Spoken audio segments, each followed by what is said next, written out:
stuff.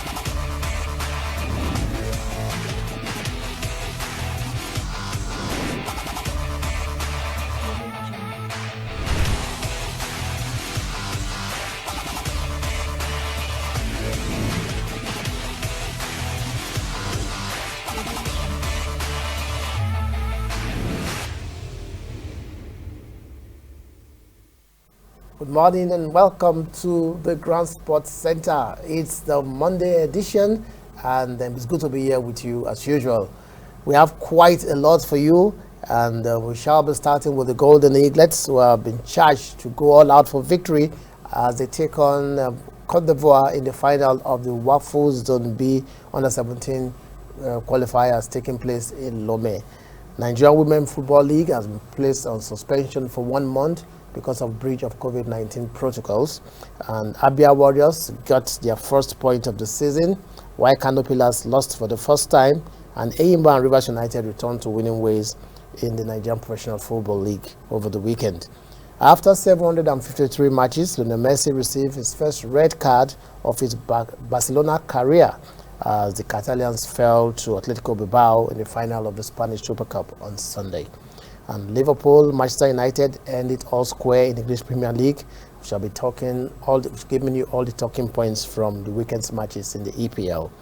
The Australian Open is being threatened by coronavirus as more positive cases hamper players' preparation. About 47 players could not train, are no longer allowed to train for the next 2 weeks because the flight in which they traveled, charter flight in which they traveled, had 1 or 2 occupants, passengers, not players, but officials, if one a flight crew member and the other a coach test positive for coronavirus. So all other people in that flight are now suspects, so they've been placed on quarantine. Also, Anthony Joshua and Tyson Fury facing the prospect of having to pay millions of dollars for their fight to hold. We shall be talking about this because of the issue of Alexander Usyk, who is a mandatory challenger for the WBO belt. So what can be done to ensure that Usyk can step aside for the fight to hold, and talks of the two fighters paying a caution fee of $1.5 million is already been mooted. We shall be talking about all this. Our Nigerian wrestlers are proving their mental at the Champions of Champions tournament in Bayelsa State. The coaches and officials of the Nigerian Wrestling Federation happy to see the wrestlers in good shape after 1 year of inactivity. This is the first wrestling competition and it serves as preparation for the Olympic qualifiers coming up later in the year. Plus Super Eagles Watch, where we give you the latest about Super Eagles players, how they are performing for their various clubs. And today in sports history, where we also tell you some of the big events that have happened over the years on this particular day, 18th of January, over the years. These are more for you on the program Grand Sports Center today. We hope you enjoy your time with us as we try to spice up your day with this very, very interesting and tight package. I am Donald Agbavobo, and I have with me in the studio Austin Arume. Austin, it's good to have you as usual. It's always my pleasure to be here. And Blessing Basti too. It's good to be here as well. So we'll take a short break, and when we return, we'll go straight into the main business of the day.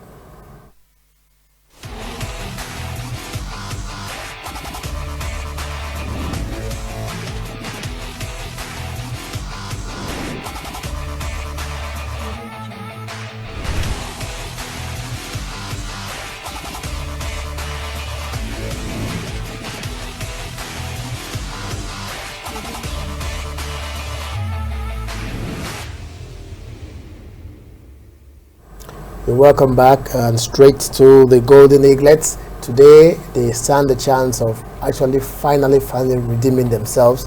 They've actually done it already by winning the semi-final match against Burkina Faso, as we all hope they will. And the redemption will be complete today should they actually win the competition as they take on Cote d'Ivoire. Austin, we talked about the steady improvement from the draw, from the loss in the first match to Cote d'Ivoire and the win over Ghana, and the draw with Ghana in the second match, and then the semi-final match against Burkina Faso, they won. So there's been a loss, a draw, and a win. Sign of improvement. Forget the fact that they started poorly. Forget the fact that they were given a lifeline by Cote d'Ivoire who beat Ghana. We can see that this team is improving with every match, and this possibility that with this final match, they stand a very good chance of winning. Yeah, I think one thing I'm happy about is the fact that these boys, they've been able to prove their strength, their mental strength. If you are in a competition like this, one of the things that works for you, one of the things that will eventually work for you is the fact that when you test the fit, or maybe when you qualify, by just a small margin, it gives you that belief that you need to work hard. And this is what has happened to the Golden Eaglet. They lost the first match against Cote d'Ivoire, drew the first match, and at a point their chances of actually going to the next round of the competition was actually very slim. And then Cote d'Ivoire beat Ghana by 3-1, and went through. And then against Burkina Faso, they actually proved that they can improve, and they have done that against Cote d'Ivoire. I'm expecting a tougher game. We lost the first leg, by just a lone goal, and it could be it could play out differently this time around. And playing against the same opposition, I believe they've learned their lesson from that first game, and they should come out on top in this particular encounter. Blessing, we are playing Cote d'Ivoire, a team that has beaten us before, a team that did us a very big favor, and a team that has shown that they are the best so far. They've won all their matches, and very well too. So the Eaglets actually have a chance, having lost earlier to this team. Yeah, Cote d'Ivoire have actually proven to be a very good team in this competition. Yes, judging by the fact that they've done pretty well, and they obviously they are the very team that gave us an opportunity to qualify for the semi-finals, and finally we're playing in the finals. So we should do them a favor by allowing them win, right? No, we shouldn't do them a favor.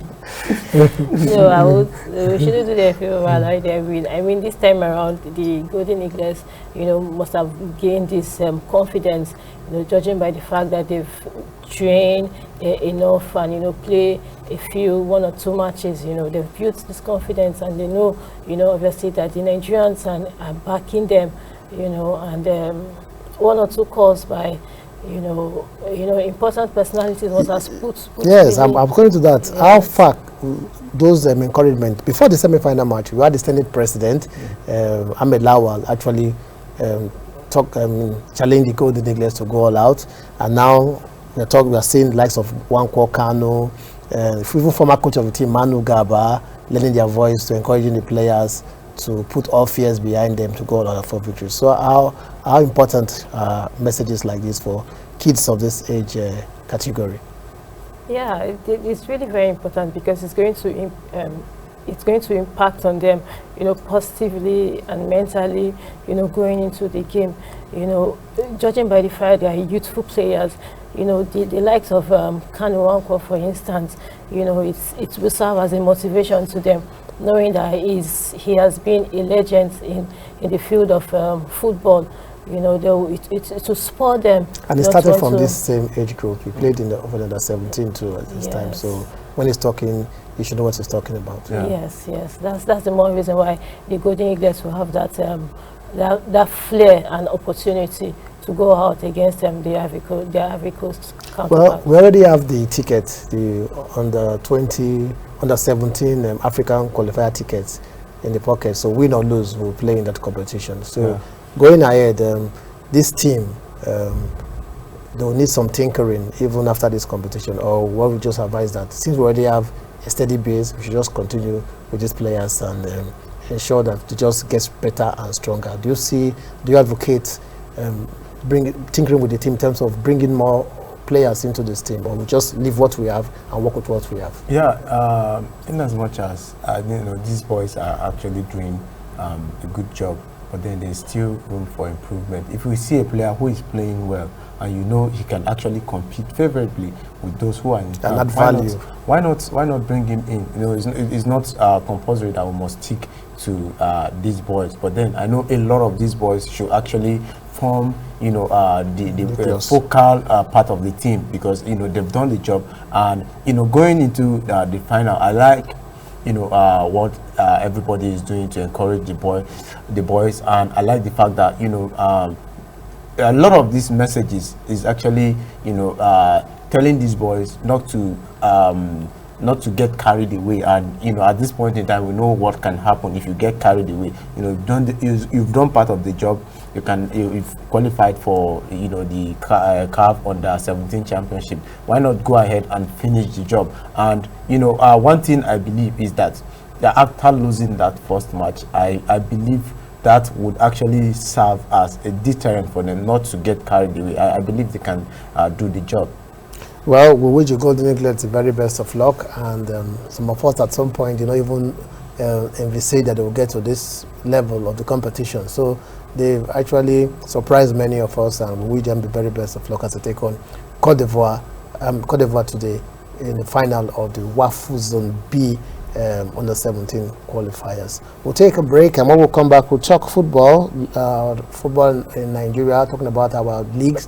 The Women League is a suspension temporarily because of breach of COVID-19 protocols, while the Nigerian Professional Football League, which is the men league, is very much in action with 5 matches. Saw some very, very interesting results. We shall be talking about this when we return from the short break.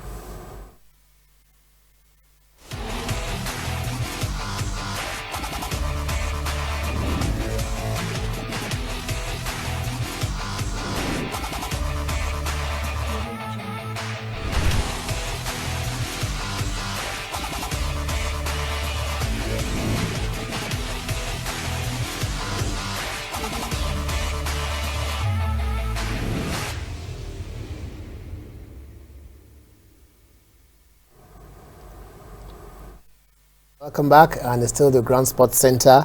The Nigerian the Nigerian Women League is on temporal break over issues that has to do with the breach of COVID-19 protocol. The league was actually 4 weeks old before this suspension, and we just hope that it will not go beyond 4 weeks, and all the issues that have been raised concerning adherence to COVID-19 protocols will be put in place by the time at the end of 1 month. Yeah, I also think so, because I want to believe that when there's a strict measures on ground, it should be duly followed. And we're seeing how the female league always follow due process, and when there's when there are irregularities or flaws, there will be strict measures, or there will be suspension or protocols that there are protocols that need to be followed. So when it's not followed, the league will definitely stop. So I want to believe that the female league need to be due protocols need to be followed, and when it's not followed, that's when we tend to have issues. And necessary measures. Yes, necessary measures have to be taken to ensure that this protocols are followed, because it's very, very important. Not just for any other reason, but for the health of the players and for the health of everybody. But this league, we were very happy. They were the first to start, so they kept to their date of resumption, and they were like the benchmark for which we are assessing the other league, the men's league. Then all of a sudden, this is coming. Is this a setback or something that is very necessary for us to get a better league? I think it's a setback, and all is down is due to the fact that if you look at the Nigerian Women Football League, much attention is not given to that league, and I think it deserves attention from every quarter. And how considering the fact that the female league, the Super Falcons, they are the most successful Nigerian football side ever. If you compare national team, and if you compare them with what the Super Eagles has done, I think we should actually do more to encourage the female players, and I think it should actually serve as a deterrent for others, not to engage in such act. I think Austin, most of the issues the female clubs are raising, fine, talk about attention, maybe attention in terms of funding, because I know some of the coaches in the female league are saying for us to have these protocols strictly adhered to, require some financial implications to go with it. Some of these clubs are barely keeping up with their schedules, with their fixtures, traveling to play their fixtures barely. And then they said if you have to carry out tests on players every week as required or something like that, then they may, if it's free, fine, they are all for it. But if it's going to cost them money, then there's an issue. So how do you think we can go around this? I think that is where the support, comes in. We cannot afford to leave our league, our female league, not on. It's going to affect our football, our female football in particular. So if they can step in, whether from the private quarters, even the government can assist them at this point, because we know that most of these teams are barely surviving. So I think there should be a form of a bailout for now, pending when we can have a stable and financially buoyant Nigerian women football league. That's my take. Best, apart from the issue of the COVID-19 protocol, there's also the issue of the registration, which not be the requirements for registration by teams. Most teams did not actually meet up, so that's why we don't have every team competing in the league already. So it boils down to the same issue of attention and funding, right? Yeah. And how do we actually ensure that actually this area of our football, talking about female football, is brought up to speed with what obtains with your male counterparts? Yeah, I want to believe that when there's a league, before a league commences, there are basic modalities that should be in place. For you to be part of a league season, start of the season, there are certain things that needs to be, in place. And I think that a team that wants to participate in a league needs to be very much ready. I mean, there are stakeholders, there are private companies investing in this competition one way or the other. So I want to believe that I must say kudos to Aisha Falode, because she's doing pretty well, especially in the female league, trying to put modalities in place to make sure that this female league is being run successfully. But Blessing, this is just about let the league start so that there's a league running or doing it well. And because, just like I say, kudos to her actually, because she came out earlier to say that even if it's only 2 clubs, 3 clubs, 5 clubs that meets up with the requirements, they will go ahead with the league, which means, just like you're saying, clubs need to begin to take responsibility. It is not child's play, it is not a jamboree, it's only for the serious clubs that are ready to meet up that will compete in it. So I guess we're all on the same page as regards this. Nigerian Women Football League, we hope that in the next 1 month, everything that has to do with this COVID-19 issue would have been sorted out and the league will resume. They've already gone 4 weeks and they have been doing very well, interesting matches, and they can only get better, I must say. So they should not stop at this moment. We'll take a break and we'll come back. We'll talk about the male league, talk about Nigerian Professional Football League.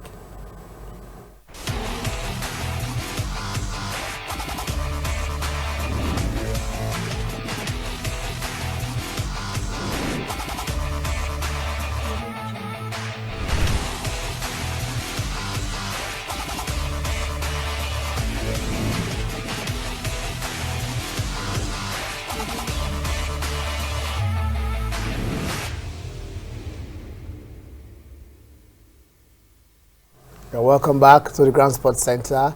And in Nigerian Professional Football League, it was another very interesting weekend of action. Match with the 5, talking about the 5th week of the league, and some things are beginning to measure up, or at least bounce back from their poor start. Abia Warriors, they have their first points after 5 matches, so at least 1 point is better than 0 points. They have taken off somehow, so maybe the plane is just taken off from the ground and it can only start continue to soar, so we believe. So Imama Amakpabo maybe is already trying to meet up with the requirements of his 3-match ultimatum given to him. They went to Nnewi to play 1-1 draw with Fire, but talking about Abia Warriors. Yeah, I think it's a good one for Imama Amakpabo and his boys. If you recall, during the World League show, when we were analyzing this particular match, I said that I actually envisage a draw for them. And it's up to the players if they want to keep their coach in the job, to actually up their game. And a draw for them away from home, knowing fully well that Ifeanyi is a very strong team. They're a good team, a strong side. A draw for him is a good way to start. Given the fact that he has been given a 3-match ultimatum, a draw away is actually a good way for him. Okay, then the league leaders, Rivers United, they bounced back from their loss last weekend, and they beat Outland by 2-1. So Rivers United, they complained about fatigue going to Bauchi to play against Wiki Tourist when they lost 1-0, and they came home to beat Outland. Does this show that that loss to Wiki Tourist probably could have just been a slight blip, which it doesn't take anything away from the fact that they are the team of the season? Yeah, Rivers United have been doing pretty well, like you said. That match they lost was just by the way, because of fatigue and one issue or the other, but I want to believe that, they've been doing pretty well this season, and they're obviously top in the group. They are a team to tip. I tip them, for going far in the competition, judging by the fact that they even won against Atlant 3-1. One would expect. And Atlant last weekend beat Eyimba by 2-0. They came back after suffering about 2 losses, and then they beat Eyimba 2-0 last week, and we thought that they were going to build on that, but then they met a very strong Rivers United side. Eyimba that lost last weekend to Atlant came back to winning ways. They beat Kano Pillars by 2-1, and the Kano Pillars for the first time have lost a match.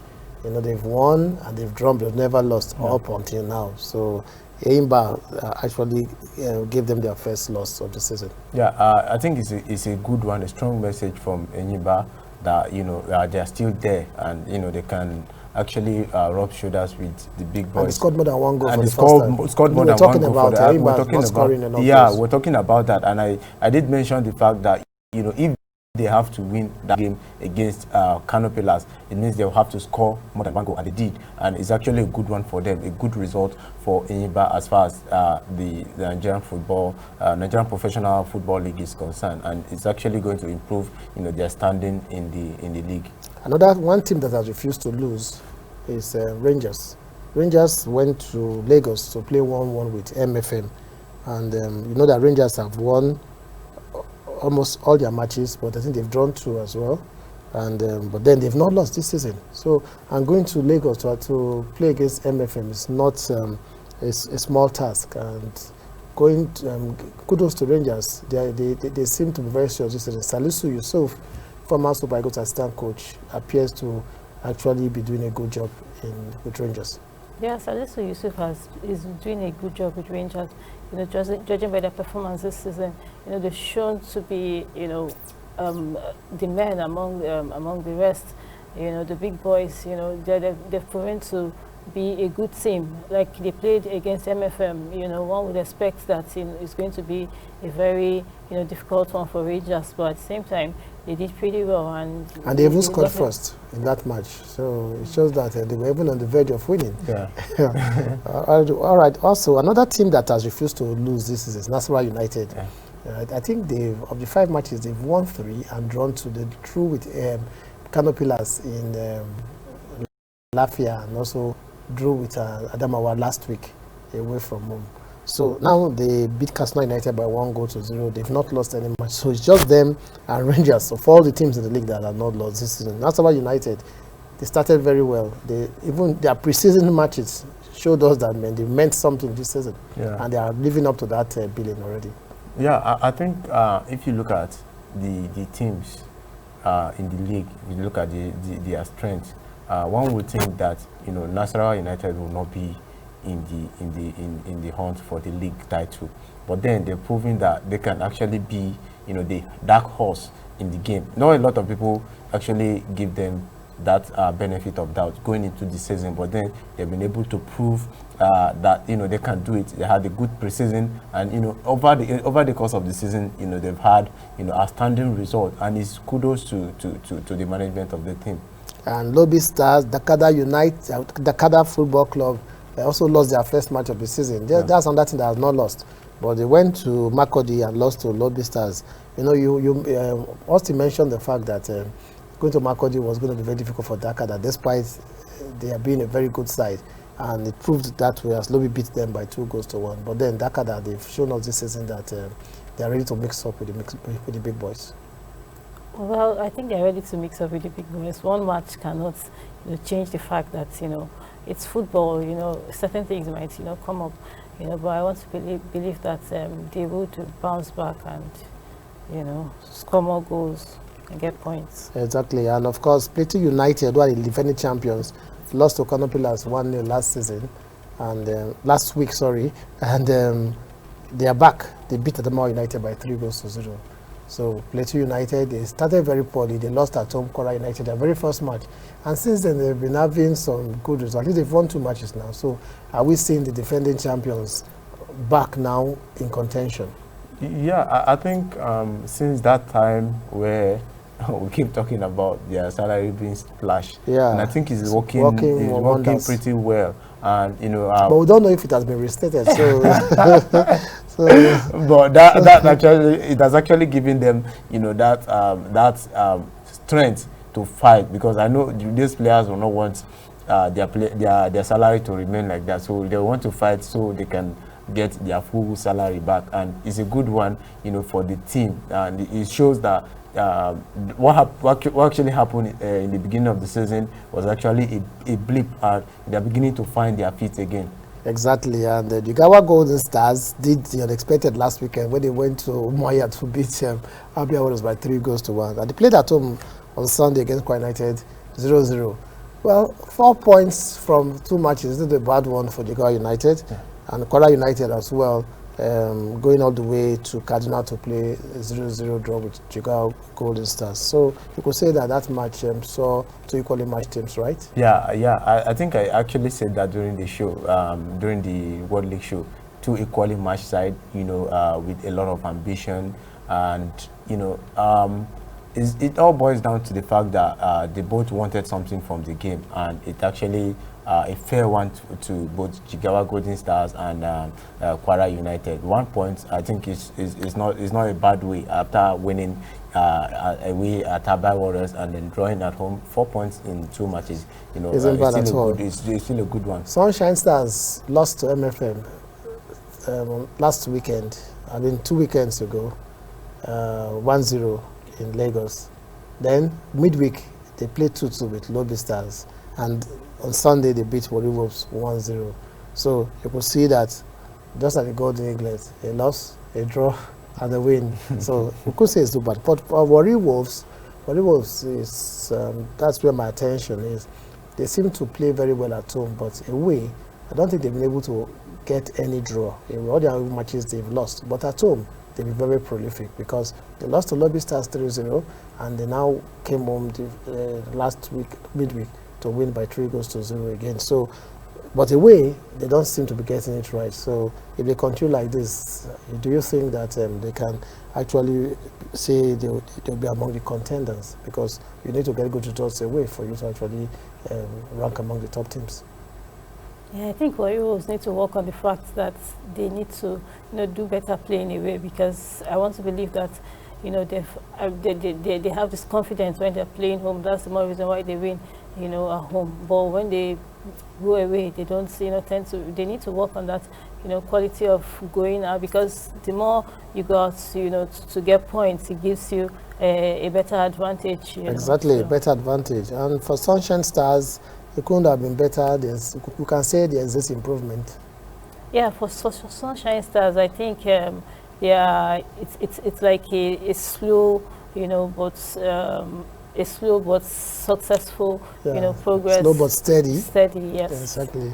Well, that's. I don't think we've left out any match. Those are the matches that we played. I think Akwa United will be playing. Akwa United will be playing today. Night, yeah. Yes, and I'm talking about the matches that we've already concluded.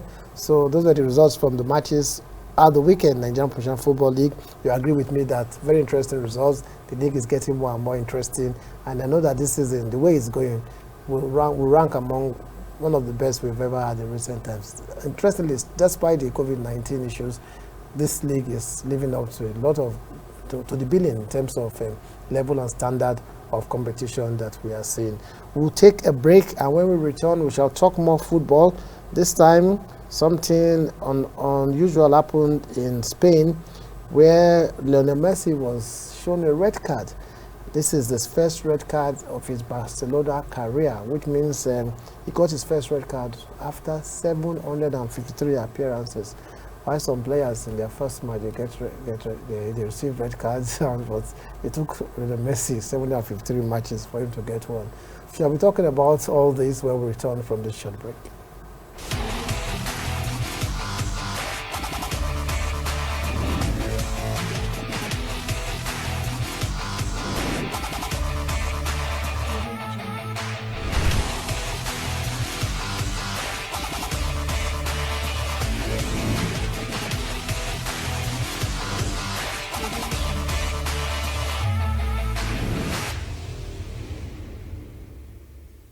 Yeah, welcome back. It's still the Grand Sports Center, and Lionel Messi is always in the news, always for the right reasons. But unfortunately, this time around, for the first time, I think it's for the wrong reason. Actually, his red card has taken the shine off the victory of Atletico Bilbao, because the news should have been that Atletico Bilbao beats Barcelona 3-2 to win the Spanish Super Cup. But now it's about Lionel Messi getting his first red card. Well, we didn't see this coming. Yeah. We thought that Barcelona had an opportunity to win something to boost their confidence. They were on a very good run of form, and all of a sudden this happened, and Lionel Messi stands suspended for some days, for some matches now. How does this pan up for Barcelona going forward? I think it's a very, very bad sign, and it's an indication that this man, Lionel Messi, his mind is not in the right frame of mind at all. Yeah, it's not with the club. And if you consider Messi before now, Messi is not known for this kind of unnecessary aggression, retaliating, and it was an off-the-ball incident. And I think it's actually a sign that his mind is no longer with the club.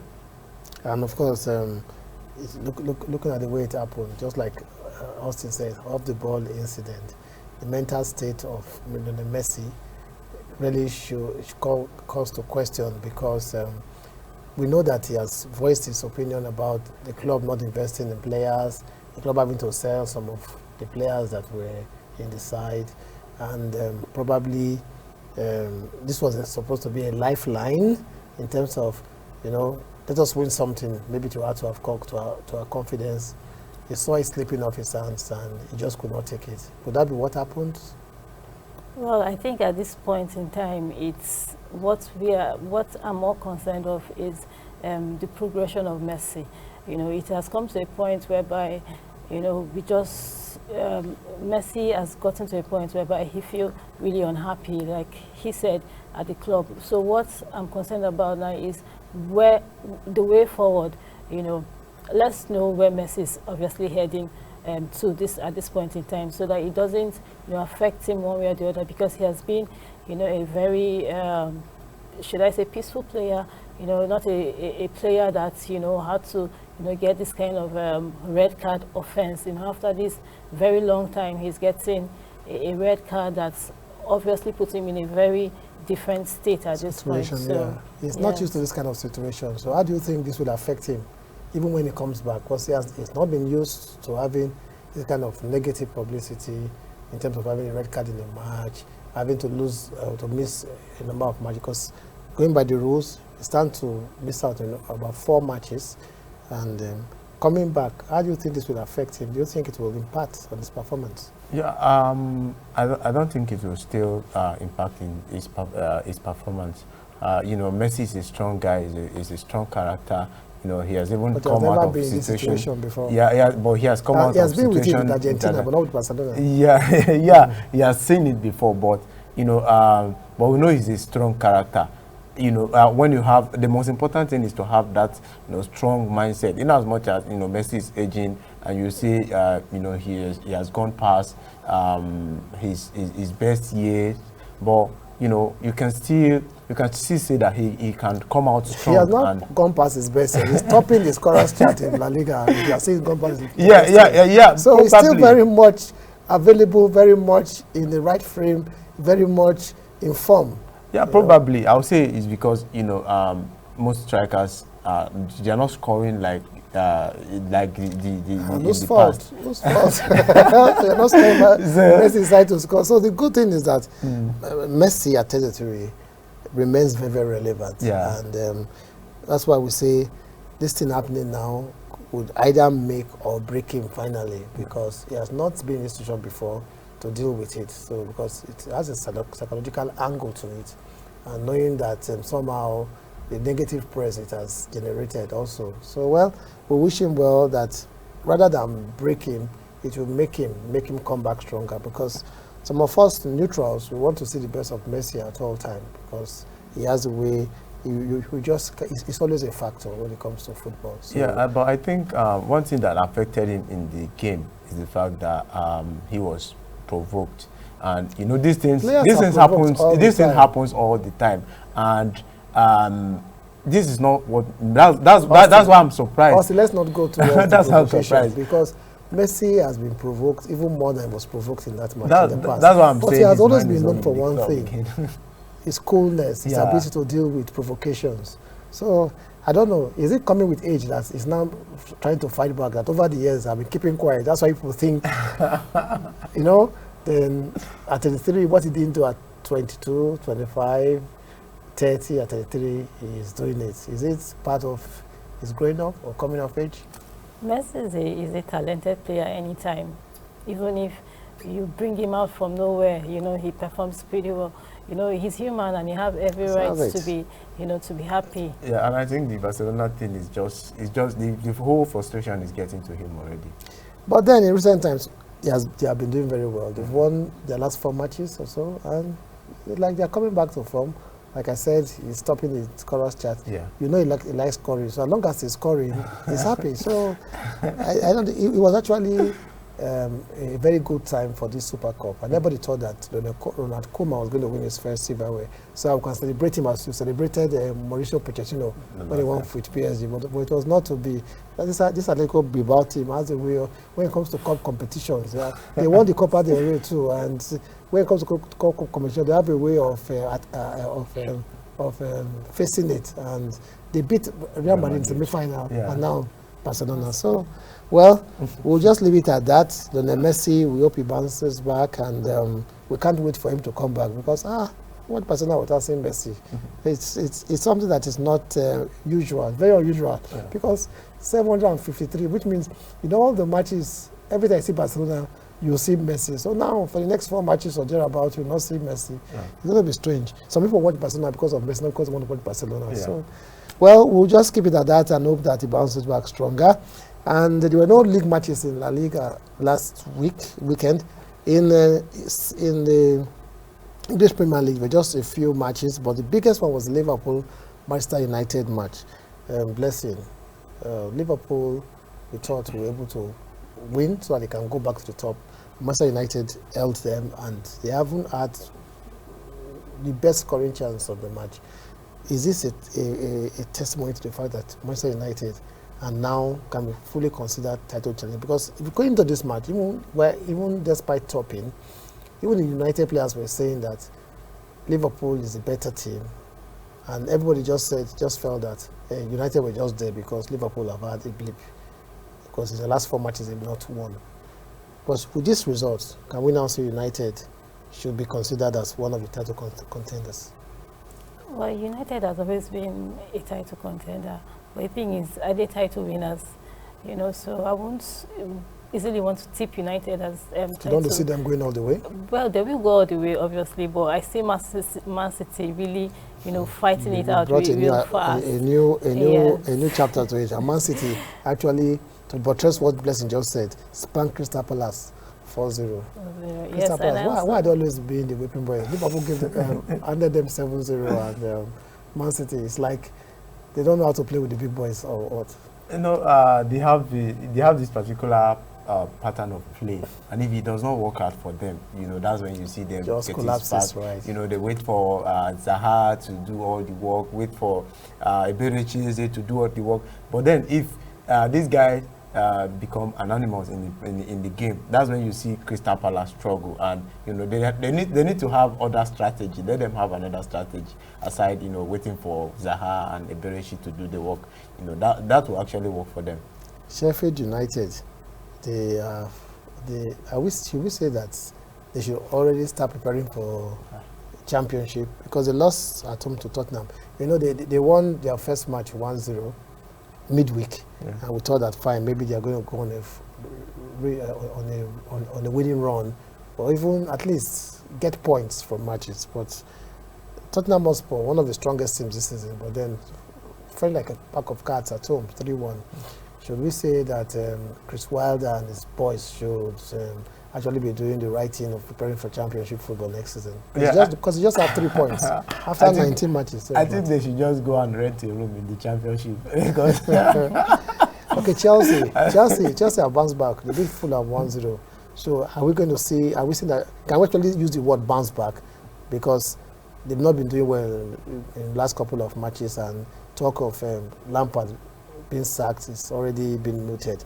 But then they beat a Fulham side that held Tottenham to a 1-1 draw in midweek, and a Fulham side that almost beat Liverpool too. So they were forced to a 1-1 draw. And so is this a sign that the Chelsea team are finally getting their act together? Yeah, I think I'm glad the Chelsea team obviously, changed the game around. At least try to stop people from talking too much about it. But honestly, and I'm glad that they obviously won their game against Fulham. And I think things are obviously going to change. They've turned things around, and I think they've bounced into winning. You're talking like a Chelsea fan. Well, West Bromwich Albion went and did the unexpected. They went to the Molineux Wolves to win by 3-2. Nigerian defenders calling that match. I'll talk about it in the Super Eagles watch.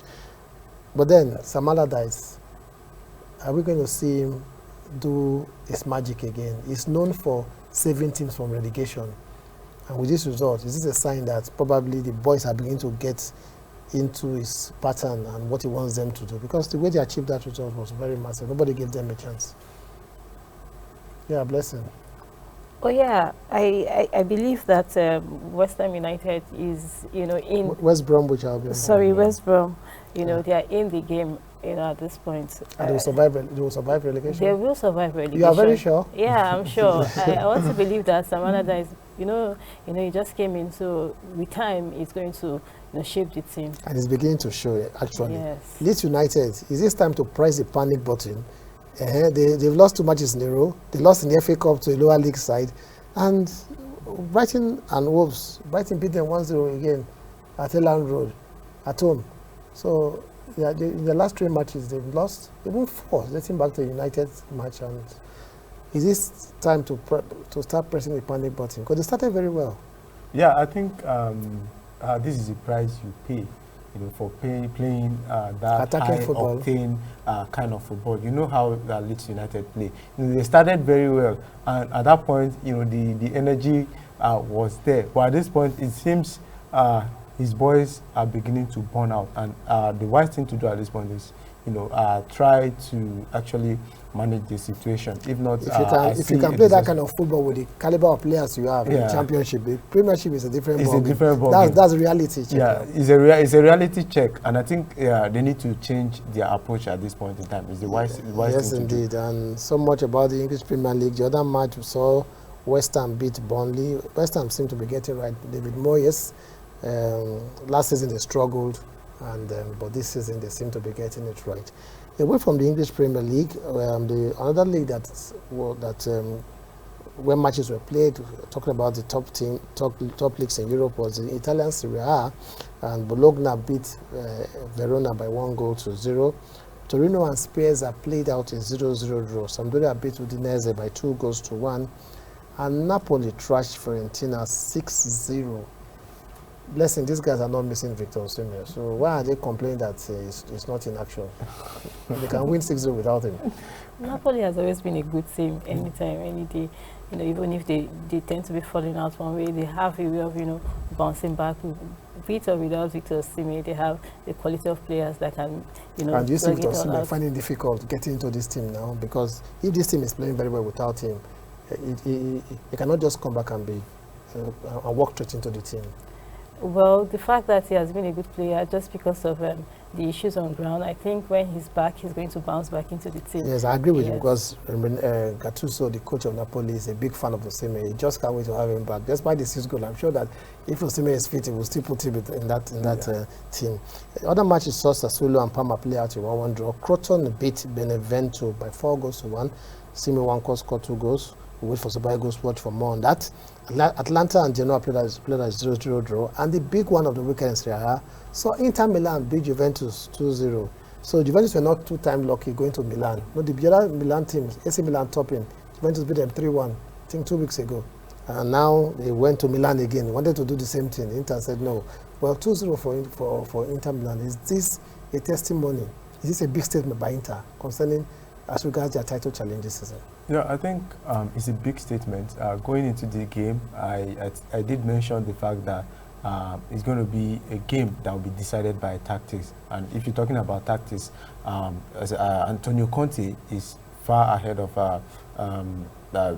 Andre Pirlo, because he has been there. He has tried it out against the big coaches. And when you talk about tactics, Andre Pirlo will not be able to withstand him, and he has the boys, he can use to actually utilize. But you know that football do not work the way you're analyzing it, because Andre Pirlo is a young coach. It doesn't make any difference. So let us then won the Champions League for the first time as coach of Real Madrid, and he went for 3 times in a row. So the way you're analyzing it, as Pirlo is a young coach, I don't really get it. You know, when you are playing in a cup competition, it's quite different from playing in the league. In the league, you can actually I agree with you there. You have a very strong point. The league has a way, you have to know how to manage it. That's why it took Liverpool 30 years to win it. Yeah. Because some of the coaches that were there, find players, find team, sometimes they will top the league.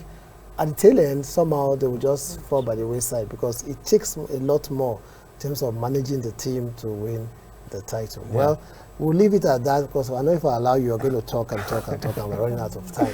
We'll take a short break. When we return, we'll talk tennis. Australian Open players are being prevented from training for the next 2 weeks. About 47 players will not train for the next 2 weeks, because the plane in which they traveled had 2 passengers test positive for coronavirus. So because they were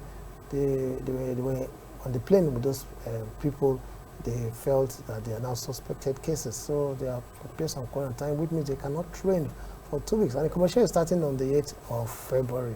We shall be talking about this, what the implication of this for the players, and also generally the standard of competition we're going to see at the end of the day.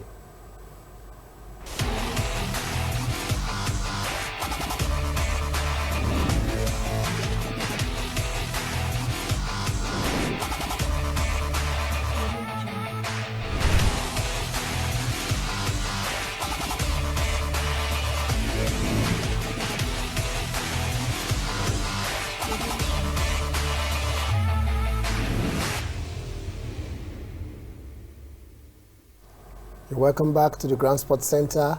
Andy Murray, already tested positive, is on isolation. He has not even gotten to Australia. And Madison Keys also is out of it also. And the coach of Rafael Nadal, we know, has withdrawn because of the risk of going to Australia for the. But 47 players have made it. Of the players that were able to get to Australia, at least they were certified coronavirus free, for them to have been able to board the chartered flight provided by the organizers of the competition. They were certified coronavirus free, and they are in Melbourne already. But then, inside that same plane, where everybody that was supposed to have been there is supposed to be coronavirus free, 2 people tested positive on arrival. So all the players that traveled on that chartered flight have been placed in isolation. The implication of this is that they cannot train, because they were entitled to train 5 hours a day. That was the plan, talking about in terms of keeping with the COVID-19 protocols for the competition. Every player will be on isolation, but will come train for 5 hours a day. But now, they cannot even train. And the competition starts on the 8th of February, Austin. This competition Are we still going to see a good competition in terms of the standard? I don't think the standard will be there. You know, when you're going to take part in a competition, I think you're going to take part in a tournament and you're not training. It's going to affect your performance in that tournament. And when you have a case where a lot of these people had to drop out, it means you know, you have a case on your hands. And you know, I just hope something can be done as far as, you know, the Australian Open is concerned. If not, we're going to have a very poor Australian Open this year. Okay, well, we just hope, just like Austin said, that something can be done so that the competition, at least we can be able to salvage something in terms of quality of the and standard of play we'll see in the competition. Because if you don't train for 2 weeks and you go into a competition, I bet you, I can assure you that you'll not be at your best. Well, we'll keep our fingers crossed. Away from tennis, we also have boxing. We are trying to wrap up because the time has run, we are gradually running out of time. In boxing, Anthony Joshua and Tyson Fury's most talked about fight is set to hold, because from every indication, everything they said, just a few gray areas that needed to be cleared. And one of that has to do with the mandatory challenge by that Alexander Usyk, as he has that mandate that he will fight Anthony Joshua for the WBO title. But with the plan of fight against Tyson Fury, it means that something has to be done to placate Alexander Usyk. And some plans have been put in place by the promoter at the end. He's saying that they may have to pay a caution fee to the organizing body WBO, and that means 1.5 million naira each from Usyk and each from Joshua and Fury. So that means 3 million naira to be paid. That's coming from the pocket of the boxers now. Why Alexander Usyk himself will also demand some money. That money is going to WBO. While Alexander Usyk as a fighter also will demand some money. So if Anthony Joshua is going to party to as much as 1.5 million in order to fight Fury, and Fury to part 1.5 million, that's not small money. That's why they are going to pay them much. But 1.5 million just to get to have a fight hold from your hard-earned money, because taking punches is hard-earned money. You think it's worth it at the end of the day? Why don't you just fight Usyk and let Fury wait and clear the way so that he can fight Fury easily? Yeah, I think it's the right thing to do. You know, at this point in time, they don't have any other option. If they want the match to actually go ahead, you know, they have to pay it. And considering they are also, you know, going to earn, you know, I think triple, more than about $73 million. $73 million is, and you know, just parting with 1.5 million, you know, is mega compared to what you're going to earn. Okay, Blessing. Again, we have to look at the fact that the reason why Usyk is even a factor is because of the WBO belt. We have 4 belts. Joshua has 3. Fury has 1. So another option is that they can they can drop the WBO belt and forget about having the fight being undisputed. I mean, for the undisputed champion of the world. So they can now fight for the other 3 belts. And because what they're saying is the fight of the fight is more important than the belt, because the fight is actually not to get the undisputed champion per se, which actually it will amount to should anybody that wins it, because we will now have all the belts. But the real crux of the issue is that they want to know who is the best boxer between Tyson Fury and Anthony Joshua. So we are saying that they can forgo the WBO. Would you advise that Anthony Joshua forgo the WBO so that Alexander Usyk as a factor is no longer there? Would that be a wise move to do for Joshua? Well, I think we know this. I think he should let the fight between Anthony Joshua and Tyson Fury hold, because that's what obviously fans boxing world wants to see. Yes. And of course, even they also talk of him fighting against another fighter just as a temporary belt for that, so that at the end of the day, whatever happens between Joshua and Fury, he can now step in should they vacate the belt or there's a provision for that. Well, we don't have much time to talk so much about this, but I just know, all I know is that the way everything is going, a solution will be found because they say money talks. Yeah. So as long as there's money on the table, I'm sure that negotiations can take place and everything will work out. There will be nothing will be too much. 3 million will not be too much to part with for this fight because of what the boxing world and the boxers themselves stand to gain. Yeah. So we're going to wrap it up on the program, and just to give you a bit of a Super Eagles watch, we want to let you know that Semi Ajayi scored for West Bromwich against Wolves in the English Premier League, and Simi Wanko scored 2 goals for Crotone in the Serie A as they beat Benevento by 4 goals to 1. Fulham have been told that for them to sign Ademola Lookman fully, they will have to pay $15 million to Leipzig of Germany.